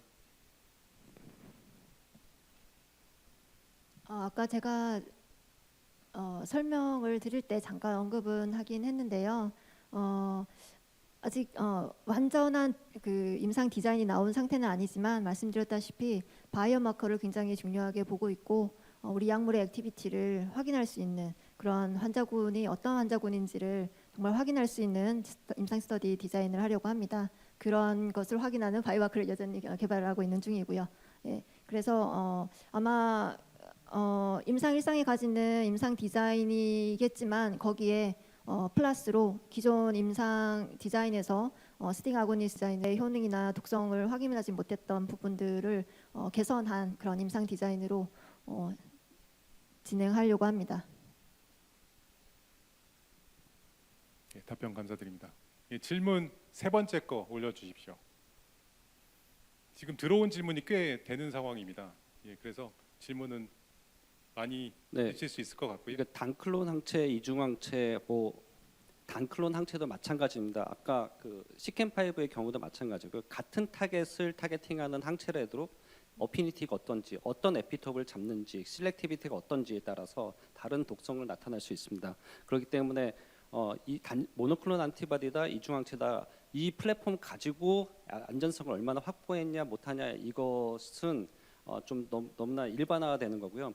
이중항체를 하더라도 어떤 타겟 조합이냐, 그 타겟 조합에 대해서 각각의 타겟에 대해서 어피니티를 어떻게 조절할 것이고, 그다음에 이중항체 플랫폼을 갖다가 어떤 플랫폼을 사용할 것이냐에 따라서 효능과 독성이 달라지기 때문에 그런 것들을 면밀히 저희가 조정을 해야 되고요. 단순히 그냥 누가 이중항체 요거랑 요거 하니까 우리가 항체 있으니까 그냥 해보자 이렇게 해서는 성공할 가능성이 매우 낮고, 저희는 그렇기 때문에 굉장히 같은 타겟이라도 A와 B에 대한 어피니티를 어떻게 조절할 것인지, 그다음에 플랫폼은 어떤 것을 쓸 것인지, 그다음에 그거에 맞는 페이로드는 어떻게 그 몇 개의 달을 이용할 것인지 이런 연구를 통해서 최적화를 하고 있다라는 말씀드리고, 그렇게 해서 걸러지지 않은 것들에 대해서는 저희가 아무리 이중항체 자체에 그 일반적인 어떤 이점이 있다고 하더라도 그것을 추구하는 것은 올바른 방법은 아닌 거라고 생각하고요. CMC적인 난관이란 거는 단순히 모노클론 안티바디 대비 이중항체 자체가 발현하거나 정지하는데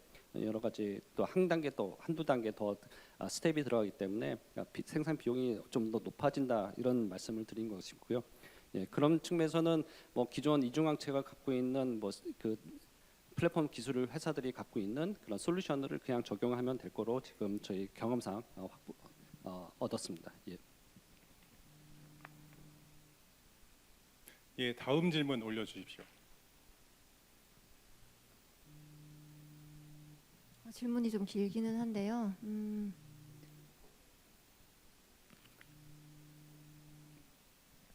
이 부분에 대해서도 저희가 많은 질문을 받기는 합니다. 어떻게 보면은 스팅이라고 하는 타겟에 대한 질문일 텐데요. 그러니까 그 스팅이 크로닉하게 계속 활성화되어 있을 경우에 오히려 항암이 아니라 프로 튜머라든지 그렇게 갈 수 있는 거에 대해 가지고 이게 스팅 타입 1 인터페론 이런 시그널링이 오히려 항암이 아닌 프로튜머 쪽으로 갈 수 있지도 않느냐, 이제 그런 질문인데요. 그러니까 어떻게 보면 이게 학계에서도 아직 이거가 이것다라고 이렇게 클리어한 데피니션이 되어지지는 않은 영역인 것 같습니다. 그렇지만 리터러처를 이렇게 공부를 해보시면은 알 수 있는 부분이 뭐냐면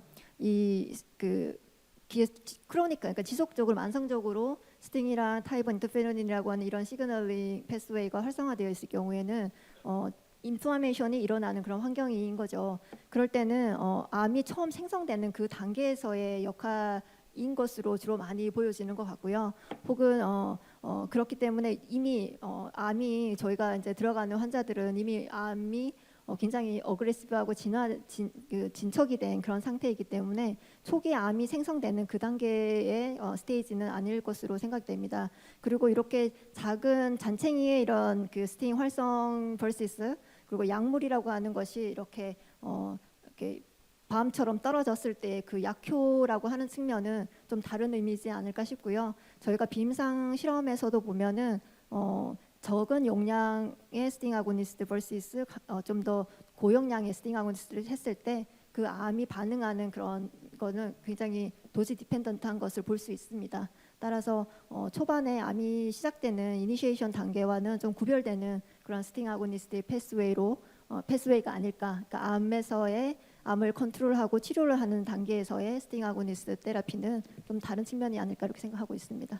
네, 한 가지 또 첨언을 드리자면 특히 스팅 활성화가 인터루킨 6를 릴리즈한다든지 이런 그런 그 사이토카인 그쪽 사이토카인을 릴리즈하는 걸 강화하는 역할이 있는데 이게 도즈별로 다릅니다. 그래서 같은 스팅 아고니스트라 하더라도 어떤 거는 효능을 나타내는 사이토카인을 릴리즈하는 그 용량과 이 IL6나 TNF-알파를 같은 프로 인플라메토리 사이토카인을 릴리즈하는 그런 용량이 굉장히 붙어 있습니다. 그런데 저희가 스크린을 통해서 이 윈도우가 굉장히 더 넓은 스팅 아고니스트를 찾았고요. 그리고 결국은 또 저희가 이제 도징 스케줄 피리어드 그러니까 며칠 간격으로 투여하는지 계속해서 저희가 매일같이 스팅 아고니스트를 해서 크로닉 인플라메이션처럼 하는 것이 아니라 아주 띄엄띄엄 일주일에 한 번 또는 며칠에 한 번씩 띄엄띄엄 줌으로써 면역이 충분히 활성화된 다음에 다시 리커버 됐다가 다시 또 저희가 면역을 스timulate 할 수 있는 그런 시스템 쪽으로 하면서 이걸 조절을 하는 것들을 할 수 있을 거라고 보고 있습니다. 감사합니다. 선생님. 제가 늘 저는 제 물질을 늘 보고 있기 때문에 이게 생각의 전환을 좀 해야 되는데요. 금방 이 IL6라든지 이런 부분 그러니까 스팅의 시그널링이나 이런 기본 지식을 좀 아시는 분이 질문을 하신 것 같은데 아시는 그 영역에서 스팅을 활성화됐을 때 염증 반응을 일으키는 NF-kappaB IL6라고 하는 이런 패스웨이가 있고요. 타입은 인터페론이라고 하는 그런 패스웨이가 있습니다. 근데 우리 물질은 아직까지 정확히 왜 그런지는 잘은 모르겠지만 이렇게 염증 반응을 일으키는 어떻게 보면 그 CRS라고 하죠. 그 사이토카인 릴리스 신드롬이라고 하는 면역 치료제에서 나타나는 그런 패스웨이 도미넌트한 NF-kappa 패스웨이는 굉장히 덜 나타나고 타입 1 인터페론 패스웨이가 조금 더 도미넌트하게 나타나는 그런 약물이겠습니다. 네. 그런 약물 자체의 특이점이 있는 약물이라고 생각해 주시면 되겠습니다. 저희게 질문 시간 10분 남아 있고요. 질문이 아직 4개 남아 있습니다. 예, 더 진행하도록 하겠습니다. 다음 질문 띄워 주십시오. 또 스팅 질문이신데요. 이거 좋은 질문이십니다. 우리가 아까 제가 말씀드렸던 바이오마커 스터디 연구에서 이러한 내용 포함되어 있습니다. 네. 조금 더 설명을 드려야 되나요? 네. 그러니까 제가 말씀드렸던 기존의 스팅 아고니스트를 개발했던 개발사에서는 이러한 내용이 없습니다. 물론 베타 글루크로네이즈는 저희의 특이점이긴 하겠지만 스팅이나 ENPP1이나 이런 부분에 대해서 본 그런 이거를 보고 뭔가 하겠다 이런 내용이 전혀 없거든요. 그런 측면에서 저희는 뭔가 바이오마커나 임상 스터디 디자인을 좀 차별화하겠다라고 하는 점이 녹아 있다라고 보시면 될 것 같습니다. 답변이 어려운 질문이었던 것 같습니다. 다음 질문 넘어가겠습니다. 지금 할 시기가 어렵다는. 예, 시기상 말씀드립니다.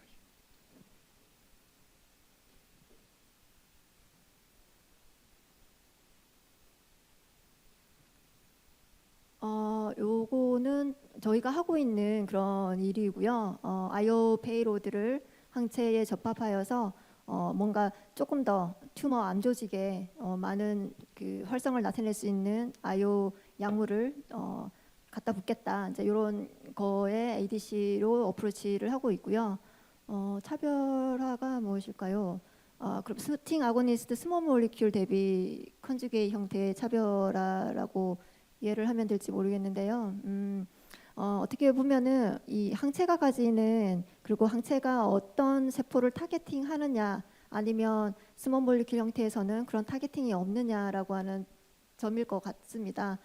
다만 LCB39라고 하는 것은 아까 말씀드렸다시피 특이하게도 케미스트리 약물이긴 하지만 암 조직에 일단 많이 들어갈 수 있고 거기서 어큐뮬레이션 된다는 것이 어떻게 보면 항체 접합체가 가지는 그러한 특성을 어느 정도 가지고 있는 물질이기 때문에 우리의 LCB39가 스팅 아고니스트를 당한 컨주게이트랑 얼마나 많이 다르냐는 것은 어떤 세포를 타겟팅하느냐 그 셀룰러 측면에서 약간 다른 면이 있을 것 같고요. 다른 일반적인 스팅 아고니스트 스몰 몰리큘에 대비한다면 당연히 스팅 아고니스트를 항체, 특히 암에서 많이 발현하는 그런 암 타겟하는 항체에 다는 것이 좀 더 암 조직에 많이 스팅 아고니스트를 브링하고 전신에 노출되었을 때 독성을 더 최소화할 수 있는 전략이지 않을까 싶습니다.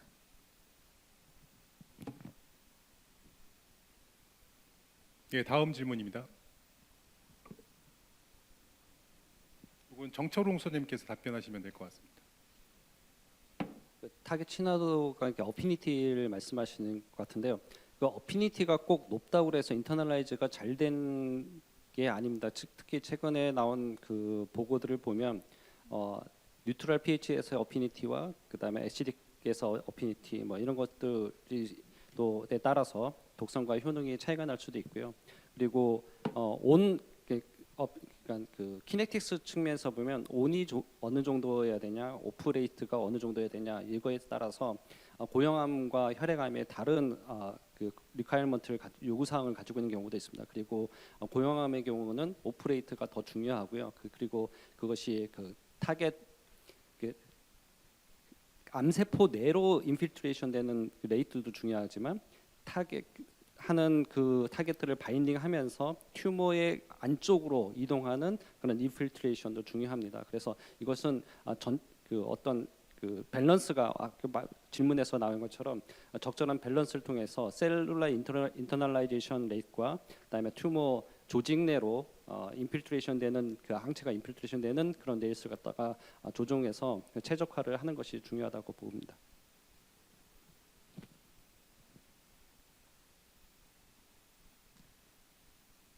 예, 다음 질문 올라와 있습니다.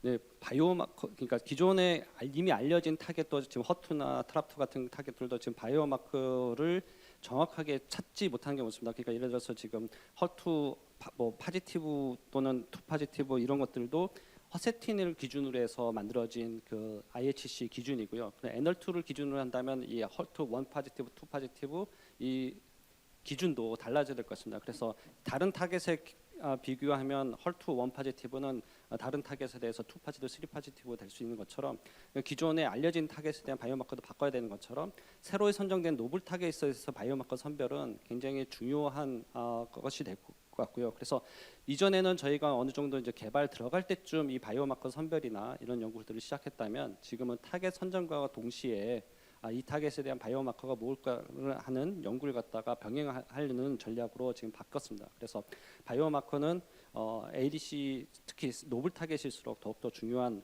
연구 주제가 되고 있습니다. 예, 이제 마지막 질문 받고 쉬는 시간 갖도록 하겠습니다. 마지막 질문입니다.